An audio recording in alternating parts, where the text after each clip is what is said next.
ओम देवानां चरिषीणां गुरु कांच सन्निभं बुद्धिभूतम त्रिलोकेशम तम नमामि बृहस्पति। नमस्कार खमागणी, मैं डॉक्टर नीलिमा आज एक बहुत ही शुभ और श्रेष्ठ टॉपिक आप सबके साथ शेयर करने का सौभाग्य प्राप्त कर रही हूँ।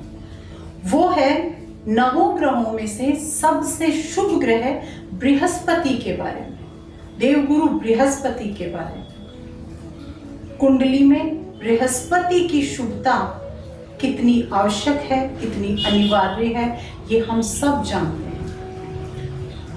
सारे ग्रह अनुकूल ना हो, शुभ ना हो, तो भी यदि बृहस्पति आपकी कुंडली में अनुकूल है, फेवरेबल है, तो जीवन सुखमय चल जाता है। जीवन में सुख, सौभाग्य, समृद्धि, संतान सुख, जीवन साथी का सुख, शिक्षा, आयु, स्वास्थ्य, सारे एस्पेक्ट संतुलित रूप से जीवन में आगे बढ़ जाते हैं जब हमारे जीवन में देवगुरु बृहस्पति की कृपा होती है।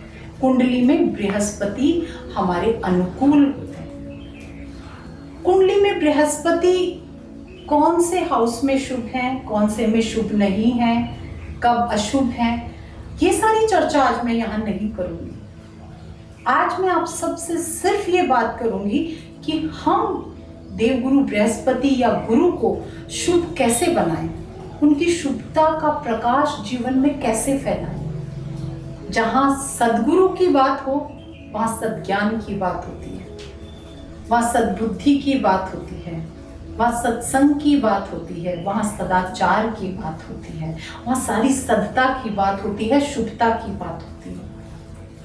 यदि हमारा जीवन देवगुरु बृहस्पति के अनुकूल नहीं है, प्रतिकूल है, तो आप मानिए और मानकर चलिए कि हम स्वयं अपने जीवन में चांडाल दोष घटित कर रहे हैं। हम स्वयं अपनी दुर्बुद्धि और बुरे कर्मों से अपने जीवन में चांडाल दोष सृजित कर रहे हैं। वो हमारे कर्म हमें तात्कालिक शुभता दे सकते हैं, रिसेंटली उनका फेवरेबल इफेक्ट हमें अपनी लाइफ में लग सकता है, पर उनके जो दूरगामी परिणाम हैं वो निश्चित रूप से आपके जीवन में बहुत बड़ा तूफान लेके आते हैं। और ये तूफान एक पीढ़ी तक ठहरने वाला नहीं है, ये पीढ़ियों तक चलता है। आज हमें हमारे वो कर्म ऐसे लग रहे हैं कि वाह, मैंने ये कुछ शॉर्टकट अपना के ये गेन कर लिया, वो गेन कर लिया, वो अच्छा कर लिया। वो क्षणिक सुख, वो क्षणिक लाभ कहीं आपको दूरगामी तूफानों में ना धकेले। तो गुरु की शुभता को हम जीवन में लाएं कैसे, क्या करें हम? इसके लिए सबसे पहले बहुत सारी रेमेडीज हम करते हैं, उसके साथ साथ हमें सन्मार्ग पर चलना होगा, अपने विवेक को जागृत करना होगा, अपनी सद्बुद्धि को जागृत करना होगा, सही गलत को पहचानने की क्षमता होनी चाहिए। अब कोई किसी के कहने से तो सही गलत पहचान नहीं सकता, तो इसलिए हमारे जीवन में गुरु होना चाहिए।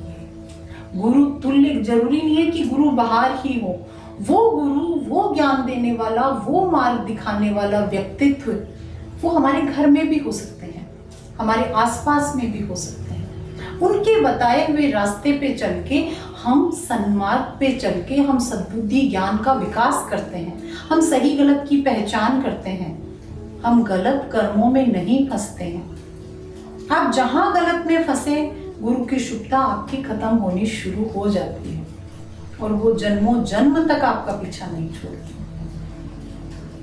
आप गुरु की शुभता के लिए स्पिरिचुअल, एक्सपीरियंस्ड, लर्नेड लोगों के संपर्क में रहिए, उनके सुझाए रास्तों पर चलिए, उनकी सलाह को अपने जीवन में अमृत तुल्य स्थान दीजिए। वो आपको गलत राह नहीं दिखाएंगे, और अगर गुरु बना लेते हैं तो पूरी आस्था और श्रद्धा से उनके प्रति समर्पित हो जाइए। देवगुरु का मंदिर कहाँ है, कहाँ उनके दर्शन किए जाएं, इसके बारे में मैं आपको बताना चाहूंगी। ये सौभाग्य जयपुर में बृहस्पति धाम मंदिर, जो कि महारानी फार्म में है, वहां आपको मिल सकता है। और मेरे अनुसार ये पूरी इंडिया में एकमात्र मंदिर है जो सिर्फ जयपुर बृहस्पति धाम में ही है। वहां देवगुरु की दर्शन कर सकते हैं, उनके मनोकामना टोकरी चढ़ा सकते हैं, उनके मंत्रों का जाप करवा सकते हैं।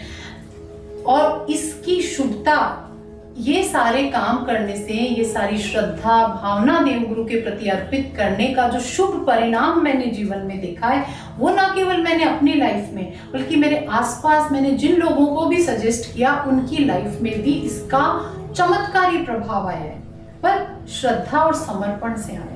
देवगुरु के दर्शन, हर थर्सडे को देवगुरु की महाअभिषेक होता है, देवगुरु की आरती होती है, महाआरती जिसको बोलते हैं, उसके दर्शन कीजिए, अभिषेक करवाइए, देवगुरु के मंत्रों का जाप करवाइए, थर्सडे को मनोकामना टोकरी चढ़ाइए और अपने जीवन में प्रकाश और परिवर्तन को महसूस कीजिए।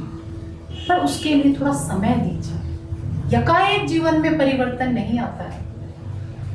देवगुरु के मंत्र ओम ग्राम ग्रीम रोम सह गुरुवे नमः, ओम गुरुवे नमः, ओम ब्रीम बृहस्पते नमः, देवगुरु के मंत्रों का हल्दी की माला से जाप कीजिए, ध्यान कीजिए। ध्यान से भी देवगुरु प्रसन्न होते हैं। बुजुर्गों की मदद कीजिए, उससे भी देवगुरु प्रसन्न होते हैं। अगर देवगुरु की कृपा चाहिए तो जीवन में कुछ परिवर्तन लाने पड़ेंगे। और सबसे इम्पोर्टेंट, घर के बुजुर्गों को अनदेखा मत कीजिए। आपने घर के बुजुर्गों को अनदेखा किया, स्पिरिचुअल लोगों का मजाक बनाया, अपमान किया, तो इस जन्म नहीं अगले जन्म आपके चांडाल दोष निश्चित है। चांडाल तुल्य कृत्य करेंगे तो वो इस जन्म नहीं किसी ना किसी जन्म में आपका पीछा नहीं छोड़ेंगे। देवगुरु की कृपा जीवन में लानी है तो खुद को बदलिए।